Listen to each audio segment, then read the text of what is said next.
Vishal is a junior scientist at a major American space agency.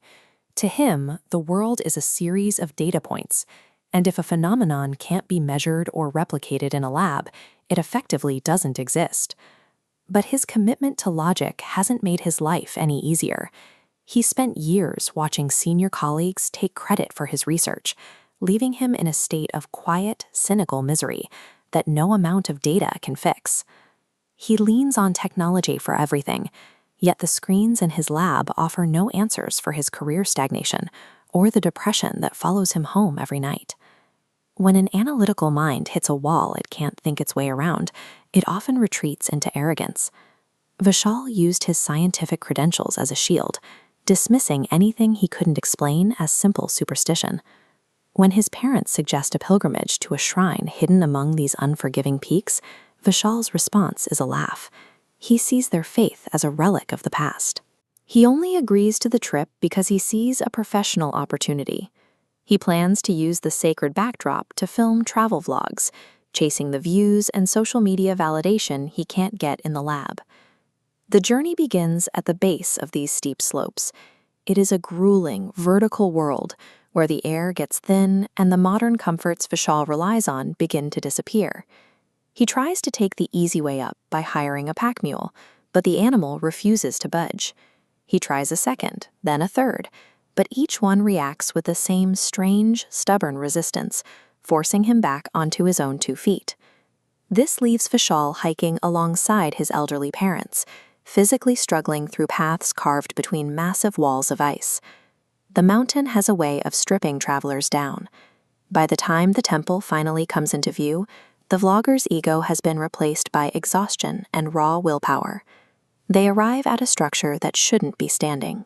In 2013, a catastrophic flood leveled everything around this temple, yet the shrine remained untouched. The reason is this massive boulder, the Bhim Shila. It tumbled down the mountain and stopped just behind the temple, acting as a shield that split the rushing water around the stone walls. Vishal is unimpressed. He decides to run his own test, secretly hiding a night vision camera in a dark corner of the inner sanctum. He wants proof that when the doors are locked, nothing happens inside. The temple closes at 1 a.m. Sitting in a nearby dormitory, Vishal opens his laptop. He watches the empty, gray feed of the inner chamber, waiting for the silence to prove him right. It's a collision of 2 different worlds, an ancient place of prayer being scrutinized by a junior scientist's surveillance software. Just after 2 a.m., a motion alert pings on his laptop. Something is moving inside the sealed, lightless room.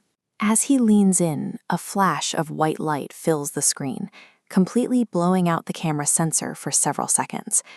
When the image stabilizes, he sees a massive, coiled form wrapped around the central stone. It is a Sheshnag, pulsing with a golden energy that seems to vibrate through the laptop screen itself. Vishal doesn't reach for his camera.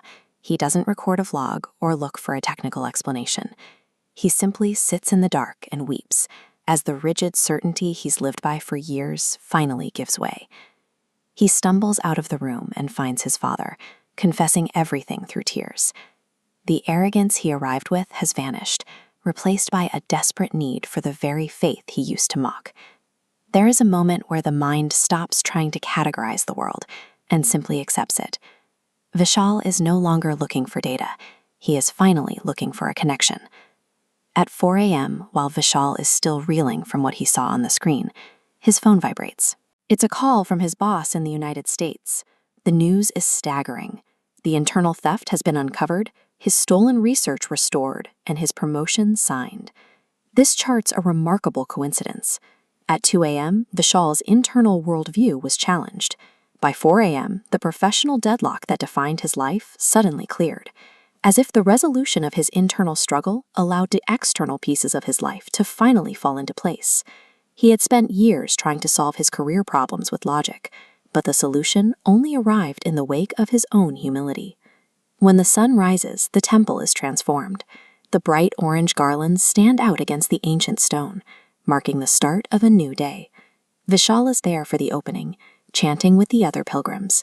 He isn't holding a camera or worrying about his subscriber count. He is simply present. He eventually returned to his high-level research in America, but didn't return as the same man. He still works with data and sensors, but does so with the understanding that some things are meant to be experienced, not explained. Intellect is a powerful tool, but it is not the only way to see the world. True insight begins the moment we admit that our logic might not be the final word on reality.